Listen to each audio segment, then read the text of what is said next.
மயிலாடுதுறை மாவட்டம் சீர்காழி அருகே பயன்படுத்தப்படாத செப்டிக் டேங்கில் புடவையுடன் எலும்புக்கூடு ஒன்று கண்டெடுக்கப்பட்ட நிலையில் அதனை தடயவியல் நிபுணர்கள் ஆய்வுக்காக எடுத்து சென்றனர். இதுகுறித்த கூடுதல் விவரங்களை எமது செய்தியாளர் உமாரமணனிடம் கேட்கலாம். வணக்கம் உமாரமணன், விவரங்கள். வணக்கம் சுபா. மயிலாடுதுறை மாவட்டம் சீர்காழி அடுத்த செம்பருப்பு பகுதியில் பேசன் என்பவருக்கு சொந்தமாக கடந்த 3 ஆண்டுகளாக மாடி வீடு ஒன்று கட்டப்பட்டு வருகிறது. இதில் பயன்படுத்தாத செப்டி டேங்கில் புடவையுடன் சுற்றிய நிலையில் எலும்புக்கூடு ஒன்று கண்டு நேற்று விளையாடி கொண்டிருந்த சிறுவர்கள் கண்டு அவர்களது பெற்றோர்கள் மற்றும் வீட்டின் உரிமையாளரிடம் தெரிவித்தனர்.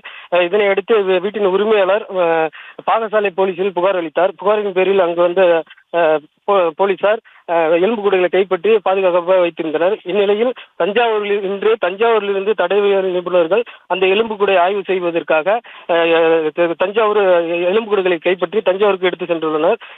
இந்த சம்பவம் அப்பகுதியில் பரபரப்பு ஏற்பட்டுள்ளது. சுபா, விவரங்களுக்கு நன்றி உமாரமணன். செய்திகளை உடனுக்குடனும் துல்லியமாகவும் தெரிந்து கொள்ள சப்ஸ்கிரைப் பண்ணுங்க.